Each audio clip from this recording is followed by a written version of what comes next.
Hello, నేను Sudhakar Reddy Udumula Times of India దినపత్రికలో editor ఇన్వెస్టిగేషన్గా పనిచేస్తున్నాను. జర్నలిజంలో గత 27 సంవత్సరాల నుంచి ఉన్నాను. అయితే అన్ని రకాల reporting, crime, investigations, political, legislative affairs, health, forest, environment, ఇలా అన్ని రకాల రిపోర్టింగ్ చేసిన తర్వాత ఒక జర్నలిస్ట్కి ఒక డ్రీమ్ ఏంటంటే వార్ జర్నలిజం చేయాలన్నది. సో దానికి అంటే ఇక్కడ ఇండియాలో బోర్డర్స్కి అక్కడక్కడ వెళ్ళినా కానీ, టెర్రర్ ఇన్సిడెంట్స్ చూసినా కానీ, బట్ ఫస్ట్ టైము ఒక వార్, 2 దేశాల మధ్య యుద్ధం జరుగుతున్నప్పుడు వెళ్ళాలన్నది నా ఆకాంక్ష. ఆ ఆకాంక్షకు అనుగుణంగా మా న్యూస్ పేపరు నాకు సహకరించింది. దాంతో నేను యుక్రెయిన్ ఆర్మ్డ్ ఫోర్సెస్ నుంచి అక్రిడేషన్ తీసుకోగలిగాను.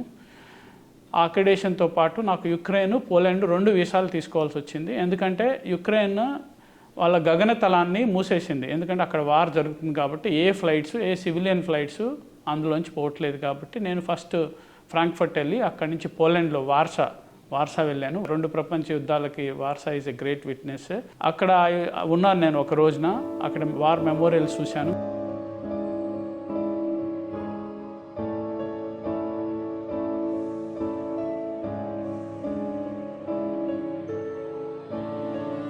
సో అక్కడి నుంచి వార్సా నుంచి యుక్రెయిన్ బోర్డర్ క్రాస్ చేసి యుక్రెయిన్లోకి ఎంటర్ అయ్యాను. అక్కడ యుక్రెయిన్ని మనం 3 రకాలుగా విభజించుకోవచ్చు. ఈ వార్ జరుగుతుంది, అందరూ అనుకుంటారు మొత్తం యుక్రెయిన్ అంతా యాక్టివ్ ఫైటింగ్ జరుగుతుందని. యుక్రెయిన్ అంతా యాక్టివ్ ఫైటింగ్ జరగట్లేదు. హాఫ్ ఆఫ్ ద యుక్రెయిన్, సగం యుక్రెయిన్లో ఇట్స్ ఎ గ్రీన్ జోన్, అంటే నార్మల్ లైఫ్ నడుస్తుంది. మనం ఇక్కడ హైదరాబాద్లో ఎలా ఉంటున్నామో అలాంటి సాధారణ జీవితమే ఉంది. కాకపోతే ఈ గ్రీన్ జోన్లో ఏంటంటే లీవ్ లాంటి నగరాలు ఉన్నాయి. అప్పుడప్పుడు రష్యా డ్రోన్ అటాక్స్ కానీ, క్షిపణి దాడులు కానీ చేస్తుంది. అప్పుడప్పుడు, రేర్గా, అంటే నెలకొకసారి అట్లా. నేను వెళ్ళిన లీవ్ నగరంలో ఒక అపార్ట్మెంట్ మీద క్షిపణి దాడి జరిగితే 7 చనిపోయారు ఒకే ఫ్యామిలీలో. ఒక హెడ్ ఆఫ్ ది ఫ్యామిలీ అతను మాత్రం బతికున్నాడు.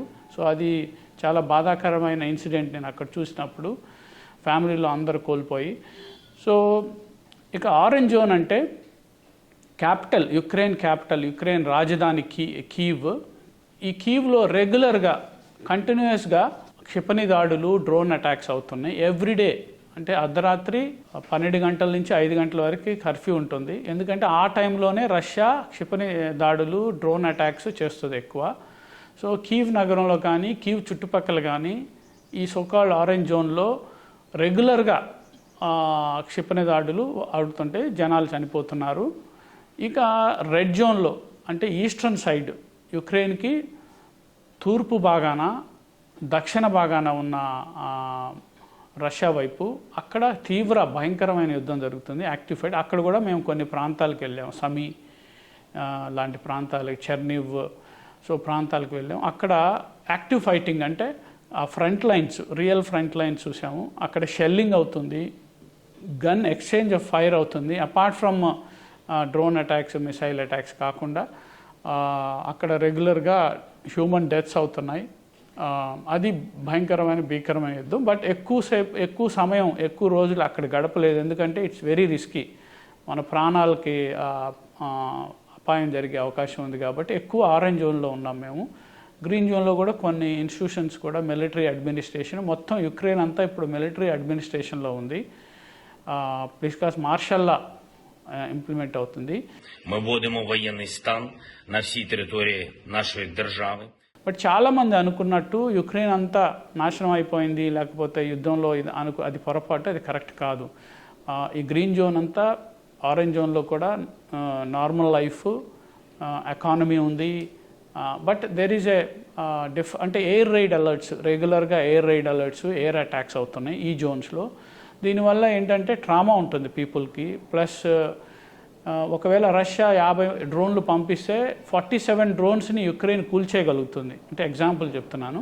ఒక 3 డ్రోన్స్ మాత్రం లక్ష్యాలను ఛేదించగలుగుతున్నాయి యుక్రెయిన్లో. దాంతో కొంత నష్టం, ఆస్తి నష్టం జరుగుతుంది. ఒక హాస్పిటల్ మీద కూడా అటాక్ అయిన ప్రాంతానికి మేము వెళ్ళాము. అక్కడ పిల్లలు చనిపోయారు, ప్లస్ డాక్టర్స్ ఇంజూర్డ్. అంటే అది ఏంటంటే యూజువల్గా రష్యా ఎవరి మీద అటాక్ చేస్తుందంటే గవర్నమెంట్ బిల్డింగ్స్ మీద, మిలిటరీ ఎస్టాబ్లిష్మెంట్ మీద, ఎనర్జీ ఎస్టాబ్లిష్మెంట్స్ మీద, న్యూక్లియర్ ఎస్టాబ్లిష్మెంట్స్ మీద ఎక్కువ దాడి చేస్తుంది. అప్పుడప్పుడు మిస్గైడెడ్గా కొన్ని జనావాసాల మీద కూడా ఈ అటాక్ అవుతుంది. అంటే మనం ఇరాన్ ఇజ్రాయెల్ మీద అన్ని ఒకేసారి అన్ని వెపన్స్, అన్ని మిసైల్స్ రావట్లేదు. బట్ ఇట్స్ బికాస్ 2.5 years అయింది వార్ స్టార్ట్ అయ్యి. సో ఇక్కడ నేను బంకర్లో, బాంబ్ షెల్టర్స్లో ఉన్నాను.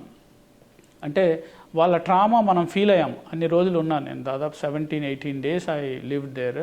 సో కొన్ని రోజులు బాంబ్ షెల్టర్స్లోనే, బికాజ్ రాత్రంతా ఎయిర్ రైడ్ అలర్ట్ ఉంటుంది. సో మాకు 100 మీటర్ల దూరంలో కూడా బాంబు పేలింది. నేను ఒక ట్రైన్స్లో దూకడం జరిగింది. అప్పుడు స్లైట్ ఇంజరీ షోల్డర్కి అయింది, బికాజ్ డిస్క్ ఇష్యూ అయింది. సో అంటే ఇది ఎక్స్పీరియన్స్ నేను ఎందుకు చెప్తున్నానంటే, ఒక జర్నలిస్ట్గా మనకి ఇప్పుడు ఎన్నో నెరేటివ్స్ చూస్తున్నాం సోషల్ మీడియాలో. రష్యన్ నెరేటివ్, యుక్రేనియన్ నెరేటివ్ నడుస్తుంది, కానీ అక్కడ వాస్తవం ఏం జరుగుతుంది. సో నేను రాసిన వార్తల మా పత్రిక కూడా బ్యాలెన్స్డ్గా మనం 2 పాయింట్ ఆఫ్ వ్యూ, అసలు వాస్తవాలు ఏం జరుగుతున్నాయి అన్నది సో ఇప్పుడు మీతో కూడా పంచుకుంటాను నేను.